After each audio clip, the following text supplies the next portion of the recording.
This isn't a quarterback competition, not the way people keep trying to label it. Because the second Todd Monken said reps wouldn't be split evenly, everything changed. That one line didn't just hint at a battle, it exposed something deeper, something already moving behind the scenes.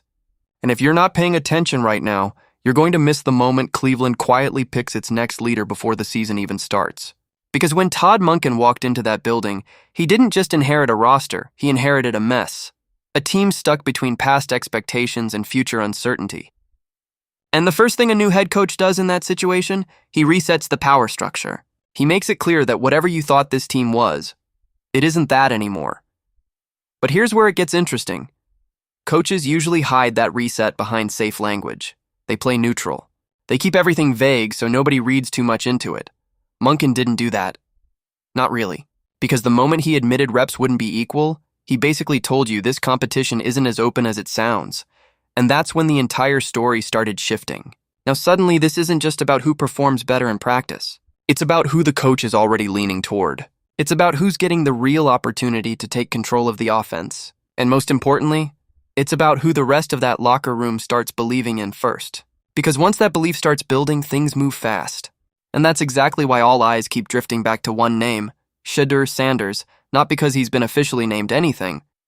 Not because the team came out and said he's the guy, but because every conversation somehow circles back to him anyway. Every clip, every debate, every breakdown. It all leads right back to Shedeur. And that kind of attention? That's never random in the NFL. But let's not act like he's walking into an empty room. Because on the other side, you've got Deshaun Watson, a player who, at his peak, was one of the most dangerous quarterbacks in the league. That's not opinion. That's history. The problem is, the league moves fast. And what you were 5 years ago doesn't automatically carry over to today. So now you've got two completely different timelines colliding in the same room. One quarterback trying to prove he still owns the position. Another trying to show he's ready to take it. And right in the middle of it all, a new coach who isn't tied to either narrative. That's what makes this situation dangerous. Because Monken doesn't owe anyone loyalty. He didn't draft these players, he didn't build this situation. Which means he's free to evaluate everything with a clean slate. And when a coach has that kind of freedom, decisions get made a lot faster than people expect. And here's the part most people are underestimating. This isn't just about talent. It's about control of the locker room. Because quarterbacks don't just win jobs on the field. They win them in meetings, in conversations, in the way teammates respond when they speak. And that's something fans can't measure from the outside. But inside that building, it's obvious. You can fake hype. You can't fake presence. And once players start gravitating toward one voice, everything shifts. The energy changes. The offense starts moving differently. And suddenly, what looked like a competition turns into a transition. But that kind of shift doesn't happen in a vacuum. It happens because Cleveland is desperate to get this right. Let's be real. This franchise has been searching for stability at quarterback for years. Different names, different systems, same result. Inconsistency.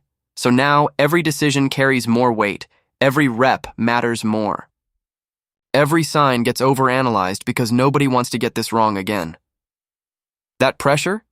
It speeds everything up. It forces coaches to make decisions earlier. It forces players to show who they are quicker. And it creates an environment where momentum can take over before anyone even realizes what's happening. And right now, momentum is the most powerful thing in this entire situation. Because once fans start picking sides, the noise gets louder. Once media starts building narratives, the pressure gets heavier.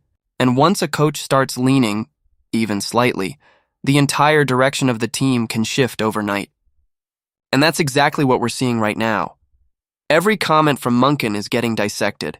Every practice update turns into a headline. Every small detail feels like a clue. Because people can sense that something is building, even if it hasn't been officially announced yet. And that's what makes this moment so important. Because the NFL doesn't wait.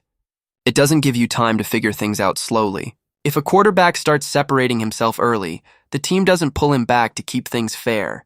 They lean into it. Hard, they build around it, they accelerate.